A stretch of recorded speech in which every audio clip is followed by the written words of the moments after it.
I've told you guys about all the books that I rave and loved. Now I want to tell you about the books that I didn't. So these are all my lowest rated books of 2024 and the books I DNF'd.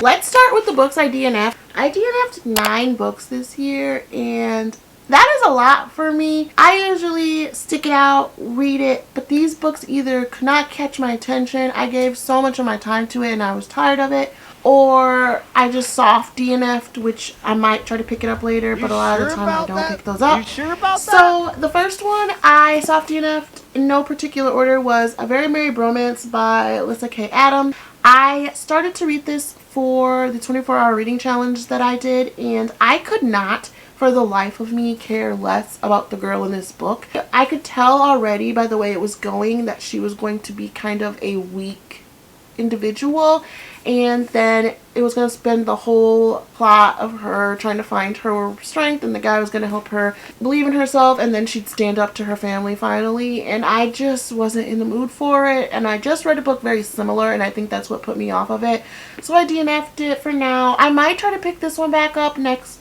Christmas time, but for now it was not for me. Next, I soft DNF'd The Final Gambit. I so badly want to finish this series, and I could not get into this one. It did not catch my attention right away, so I put it down for now. I really want to finish it, so I'm going to just bite the bullet and get through it. I know sometimes these can start a little slow and then you just start flying through, so I'm hoping that's what the case was. I just didn't get far enough into the book. Next was Crave by Tracy Wolff. I got about 20% into this book and I could care less about anybody in it. I was not enjoying it. I was not enjoying the angsty teenager vibe of it. I did not like the main love interest that I'm sure he turns into at some point. The girl kind of seems kind of dumb. I just was not enjoying this, and I hear such great things about this, and I want to try to give this a chance, but maybe it just wasn't the time for me. Maybe it just never will be the time for me, so I set this one down. Next up is The Vanishing Stair by Maureen Johnson. I started this series this year as well. I thought I would love this little series. It reminds me a lot of the Inheritance games, and the first one was pretty good. This one is just starting really slow, and I am 95% sure I already know the big plot reveal that's going to happen at the end of this, so it's making it insufferable to get to just because I kind of know where it's going. Next is As Old as Time by Liz Braswell, and this is in her Twisted Tales series where she takes your favorite reimaginings of some of Disney's favorites and adds her own twist to them. So this one is kind of told if Belle's mother cursed the beast. I got really far in this book. I was bored, and I don't know if it's because if you love Beauty and the Beast, you probably know the backstory of Beauty and the Beast if you are picking this up. So she was kind of retelling all of what was happening in Beauty of the Beast, and I didn't need that. So then it dragged it out more because I'm reading something I already know instead of kind of focusing on the aspect of what if Belle's mom cursed the beast type thing. And I just was bored. I couldn't get into this. I tried so hard because I love, like, this is my favorite Disney princess, and I could not for the life of me care. I just really, it didn't move. I don't think I'm going to pick this one back up. I don't think it would get any better. And unfortunately, this just was a no for me. Another DNF that I have is Credence by Penelope Douglas. I don't know if her writing is not for me or what, but this one, whoa. And I tried. I gave it about 60%. I let her go through the entire familial line before I gave up, and it wasn't for me. And I don't know, it was the characters. No one had any like personality. Everybody just wanted to do each other. There was nothing else there. What are we doing? We're locked in a cabin during winter because the storm is so bad and we live on the mountains, and we just do each other. You get a ride, and you get a ride, and you get a ride, and you get a ride in places that I didn't even want to think about, first of all. And you get one with that person. Like, what is happening? And they're related doing these things together too. I know she's a step But the dad and brothers and his sons, it was too much. I need to go get my child. I'll be back. Next is The Atlas 6 by Olivia Blake. I am 62% into this book. I don't even know if I want to call it a soft DNF or a DNF at this point. I just want to finish it to see how it ends, but I also don't have the energy to do it. I just can't. I read this book and it captivated me a little bit, and then it would get really boring and just drag out, and then something else would pick up my interest and my attention, and I'd be like, oh my god, this is actually getting good. And then now it's just dragging back out, and I'm over the people, I'm over the whiny characters, I'm over all of it. I don't have any care about any of them or anything that's happening or any of their emotions. I think they're all morally gray people that I don't care. And I have all of the books. Like, I've bought the first 3 books. I don't know if it's a trilogy, if there's more coming, but I have the rest, and I can't even get through this one. I don't know if I'm even going to get through those. I'm heavily thinking of unhauling these from my shelf, but I made it so far, and like, for me to DNF it is hard for me. I'm such a not DNFer, but I can't take this book anymore. The next book that I have soft DNF'd for sure is The Annihilator by Runix. It is the 5th book in the Dark Verse series. I don't like the people this is following. I don't like the guy at all. I really could care less about him. He just irritates me, and honestly, his character pisses me off, and everything that I'm kind of putting together that I've read so far. I'm 68% in this book, so I will pick it up because I do want to finish this series and just flesh everybody out and just say goodbye to the characters, give them their final goodbyes. But I just cannot stand this guy, and I just need a break. I don't know if maybe I just read them all and then I got to him and it wasn't what I thought it was going to be, but this is not working for me. And lastly, I just DNF'd this one, and it's Trick Shot by Kayla Gross. There is spice and taboo, and I would like to let you all know this one took me out. I don't think I can read the spicy of the spicy, or something's wrong with me. I also don't like how the premise started off on a lie, so that could be it too, where she thinks he's somebody he's not. But then there's there's 2 men and 1 girl, and there is a lot of pots moving that I was not expecting. So I DNF'd that one. I don't think I will be finishing that one. I would like to keep my sanity and maybe possibly still get on Santa's good list. So yeah, those are all the books I have DNF'd for now. Let's talk about the flops of the year.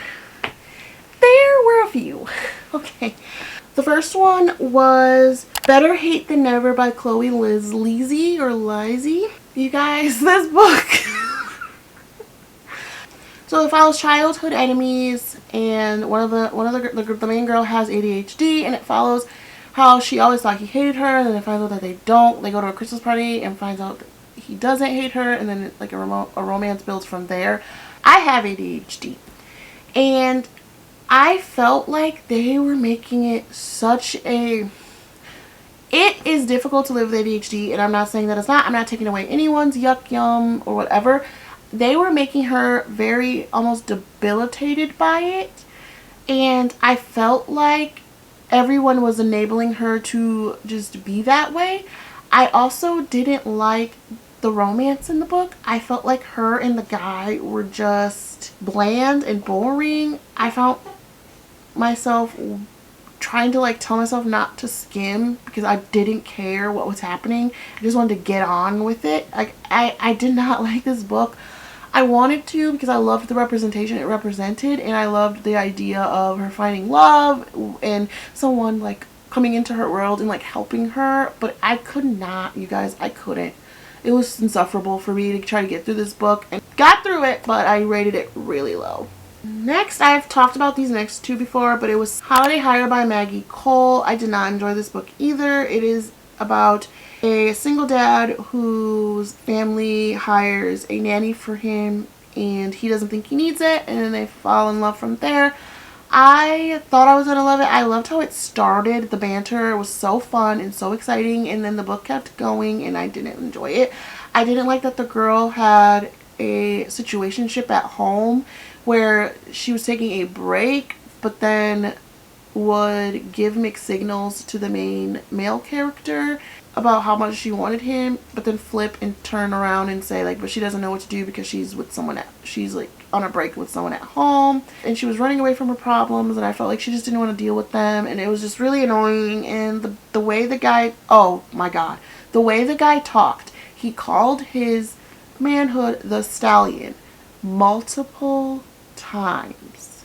He also has a tattoo to brand himself down there to let you know what's going on. And if he would, I thought it was like a little giggly joke, like he was going to say it once or twice. Every time they were intimate, he needed to reference himself as a stallion down there.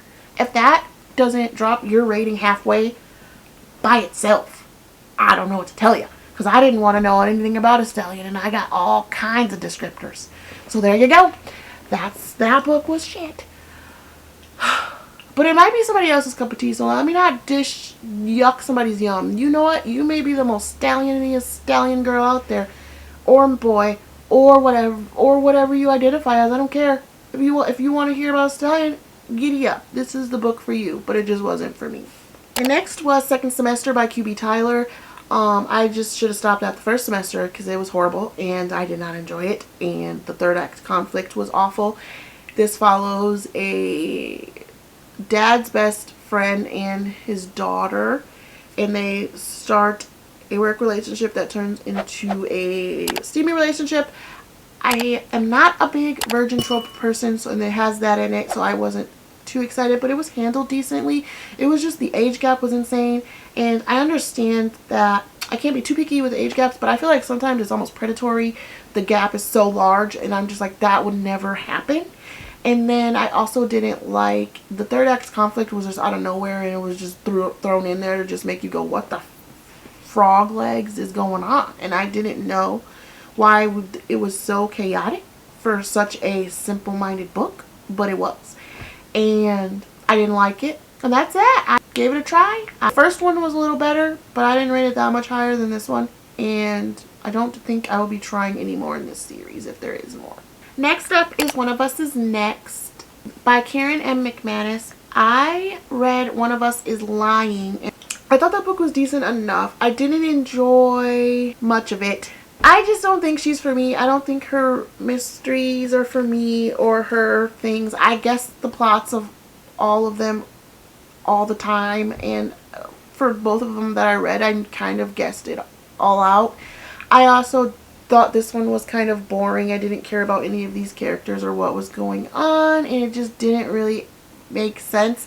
The ending was kind of a bit much and unrealistic, so she's not for me. I've given it twice the try. I might try a different series or something else from her, but this series is just not something that I enjoyed. Next is Corrupt by Penelope Douglas.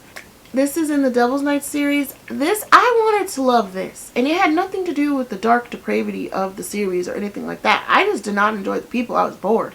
I didn't care about the girl, and I didn't care about the guy. I thought there's a difference between being a bully and just being completely psychotic, and I think that he drove through the barricade. Like, there was things he was doing to make her life miserable. That the fact that she still could find a way to be in love with him was insane to me. The side characters were nuts. It was very unrealistic, and that's not even what gave the low rating for me, because you have to suspend belief. Starting this book, suspend belief based off of the things that were happening. But I just did not enjoy the people. I didn't like the characters. The only character that I think I liked, I think his name was Damon, was the only one I liked. Maybe that was his name. Kai. Was his name Kai? I don't remember. It was one of the side characters that were okay. And I think maybe I'll try his book, but I wasn't a fan. I think there's morally gray, and then there's just whatever these guys were, and I just didn't like it. The girl was weak and didn't stand up for herself, and I wanted to, guys. I really wanted to love it, but I didn't, and that's that. Next is Priest by Sierra Simone. I read this book. It had me questioning a lot of things about religion and a lot of things about holy oil at the end of it. It had nothing to do with even the darkness of it. Again, it wasn't what was happening in the book. It was boring to me. Like, their connection felt so bland and so forced to me when I was reading it. It didn't feel like gradually like it just felt insta-lusty. It felt insta-lusty. He was ready to commit all the sins from a voice alone, and I just did not believe it. Wasn't buying it. It just wasn't believable to me, their love story and like everything that transpired in the book. I just wanted to enjoy it. I want to maybe dark romance is not for me. Is that like could be the thing? But I just wanted to enjoy one dark romance that was just out there, and I had none of them. Next up was The Blind Side by Candy Steiner. I thought I was gonna love this one because I love football romances. I love fake dating. I loved it all, and I didn't love this. I was bored. I thought the guy was kind of douchey, and I didn't really think that they were a believable couple. Like, they were two people that would genuinely gravitate to each other and actually fall for each other. Also, it was another virgin trope, and as I've said before, I just am not the biggest virgin trope fan, and I especially am not the biggest virgin trope fan with somebody that's not experienced enough to make that experience for them less stressful. Like, I be stressed for them, and I feel like sometimes in age gaps when the guy's older and more experienced, he makes it less anxiety driven, and I feel like this one was not for me. I don't know. I just felt like it was too much. I just didn't like the characters. I didn't like the virgin trope in it as well. I also didn't like how he treated her. I didn't like how she treated herself. I didn't like the side drama. It just wasn't for me. Next up is The Misteltoe Bet by Chelsea Curto. This one follows a girl who just got off of a breakup with someone, and he told her like she'd never be able to run a marathon, so she starts running, and she proves to herself she can run a marathon, but at the end of the race she collapses, and this EMT helps her, and they have this fun banter. They're flirty, and it turns out he's her ex's dad. He also is a narrator, a spicy book narrator, and I thought this book started off really sweet. I loved their banter and like the funness of it. It's a short book, so it was super insta love, all the problems are solved instantly. So they start kind of hanging out and like seeing each other, and then the son finds out, and then he's just like whatever about it, like it's over, like no drama about it. I also thought some of the things that happened in the book was a little I didn't like, and she could be a bit annoying at times. There was no third act conflict or anything, which for once was nice, but I felt like this book just everything was just happening and it was over, so I didn't enjoy it at all. Next was The Misteltoe Bet by Maren Moore. This one follows two people, their childhood friends, and they kiss under a mistletoe, and he makes a bet that he can make her love Christmas again, and then that it goes from there, and they turn out to like each other and love each other and all this stuff. Again, I don't know what it is. Maybe me and short Christmas romances aren't for me. I need you to build me a plot, because these didn't have any plot. This one didn't have a plot either. It was super insta love. It was, I've always loved you. You've been the love of my life. And the third act conflict was so dumb. Like, it was so immature for the age range that they were at. They were older. They were in their 30s. And I think they were, yeah, late 20s, early 30s. And the third act conflict, they made it seem like they were teenagers and it was the end of the world, when it was they're grown people. I just didn't enjoy it. I didn't believe the banter between them. She was a curvy FMC, which I love. I'm all for it, girl. Like, yeah, body empowerment. But I felt like it was brushed over here and there. Like, you forgot half the time that she was curvy until she would just randomly bring it up. Like, it was her character trait or something. Like, that was all she had to give was to tell you that she was overweight. Like, I don't know. I just wanted more representation for it. I wanted more angst. I wanted more everything from them. And I wasn't for it. They're family friends, and he's obviously her brother's best friend, and once the brother found out, it was over. Like, again, like the last book, where it was just like, oh, okay, whatever. Like, I'm shocked, but it's cool. There was nothing. Like, there was no anything. Like, they were sneaking around this whole time, and then you're just fine with it. That's cool. I wanted to root for them, and I just didn't care. And I don't know if it's the shorter, maybe I'm just not meant for a shorter read when it comes to romances, because I feel like it's very hard to not get insta-lovey in that certain amount of pages, so I might stick to more longer Christmas romances next year. Last but not least is The Playlist by Morgan Elizabeth. This is in a series called, it's the Springbrook Hills series, and I didn't realize it until I accidentally read the 5th one, and they were talking about people that you were supposed to know. It follows a girl who realizes she's living her life safely, She's just living her life so she doesn't get hurt, and she's in her boring job that she doesn't like. And one day she finds an old box that her and her best friend found and dug out, where she had all these aspirations for herself and she wasn't following any of them. So she quits her job and she dumps her then like plain boyfriend at the time and decides she's gonna go on a road trip and live it up. So her best friend's brother has always had a thing for her, so he decides to go on the road trip with her, and it follows them through this road trip, and he's trying to make her fall in love with him as they go along. I thought it would be really cute and sweet. It's very Taylor Swift coded. A lot of the things that a lot of the songs and road playlist he's following is Taylor Swift coded. I didn't buy the romance necessarily. The girl she made this decision to quit her job. She made this decision to stop everything she wanted for a fun life, to enjoy her life, because she realized that she wasn't. And then all of a sudden she wanted to clam up and act like that's not what she was doing, and then giving the guy like really weird mixed signals, and he's like trying his best to try to show her like, hey, like we could make this work, like we have a chance, like I've always wanted this. And I don't like books where a character is supposed to be going in one route, but then the author uses that, like what they used to be, as like a quick turnaround, so like then they don't want to try anymore, they're afraid, they're this, they're that, and they use it as a third act conflict, so then the guy has to do some big gesture, when I don't feel like he should have had to do the big gesture. If you're the one that's being a scaredy cat, you should have went to him. But I digress. That was just me ranting. I'm sorry, but I just felt like he was giving everything to try and make like her see him, and she was just kept hiding behind the fact that she was going to go back and find a different job and do all these things. It gets annoying to read the same thing, like the same complaints over and over and over and over and over again after somebody's like tried 50 different things to try to make you see them in a different light, and then you finally do, and then all of a sudden it's back to square one because you're scared. I can't get with that. I hate that. I do not like regressing characters. So I felt like that's what she was. I didn't enjoy it. I loved the guy. I thought he was amazing, and I thought he was really trying. And all the things he was doing were so sweet that any girl would be lucky to have a guy spend that much time and energy doing and paying attention to her. But she just was insufferable. I could not take her anymore. And I should have DNF'd. I know I should have. But I just wanted to see the guy get the happy ending at the end of the day. And he did. He did. So those are all the books that I did not have a fun time reading this year. I don't like being negative. I also would just like to preface this by saying, if you loved one of these books, or one of these books was your hoopla, your cup of tea, maybe we had different flavors of tea. You know, I just didn't like it, and that is okay. We can have different opinions. We can have differing book tropes that we love and don't like, and that's what this video is. It's all in good fun. Don't take anything personal. Don't be mean and nasty. It's the holidays. Let's have a good rest of the 2024 year, and I will see you guys in my next video. Bye!